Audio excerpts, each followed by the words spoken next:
আজ আমরা বানাবো একেবারে ঘরোয়া স্বাদের বাঙালির প্রিয় কচুরলতি দিয়ে চিংড়ি মাছ। প্রথমে কচুরলতিগুলো মাঝারি আকারে কেটে নিন। একটা বাটিতে জল নিয়ে তার মধ্যে নুন আর হলুদ মিশিয়ে নিন। এই জলে কাটা কচুরলতিগুলো কিছুক্ষণ ভিজিয়ে রাখুন। এবার মিক্সার গ্রাইন্ডারে পেঁয়াজ বেটে নিন। আলাদা করে আদা আর রসুন বাটাও তৈরি করে রাখুন। এরপর শিলনোড়া থাকলে শিলনোড়ায় সর্ষে এবং পোস্ত বেটে নিন। পেস্টটা যেন খুব বেশি মসৃণ না হয়, একটু দানাদার থাকলেই ভালো। ছোট চিংড়িগুলো ভালো করে ধুয়ে পরিষ্কার করে রাখুন। তারপর হলুদ আর নুন মাখিয়ে কিছুক্ষণ ম্যারিনেট করে রাখুন। গভীর পাত্রে জল বসান, তার মধ্যে নুন আর হলুদ দিন। জল ফুটে উঠলে কচুরলতি দিয়ে ঢেকে দিন। খেয়াল রাখবেন লতি যেন খুব বেশি নরম না হয়ে যায়। ভাপানো হয়ে গেলে জল ঝরিয়ে আলাদা করে রাখুন। এবার অন্য পাত্রে সর্ষের তেল গরম করুন।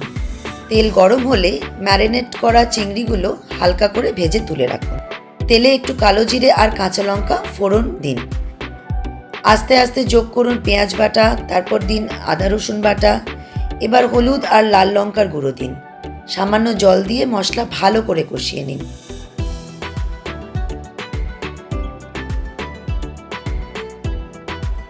কষানো মশলার মধ্যে ভাপে রান্না করা কচুরলতি দিন।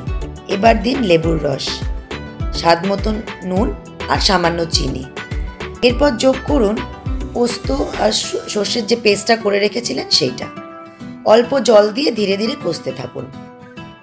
সবশেষে ভাজা চিংড়িগুলো দিয়ে দিন। হালকা হাতে নেড়ে ঢেকে দিন। কচুরলতি দিয়ে ছোট চিংড়ি মাছ গরম গরম ভাতের সঙ্গে পরিবেশন করুন আর উপভোগ করুন একেবারে ঘরের স্বাদ।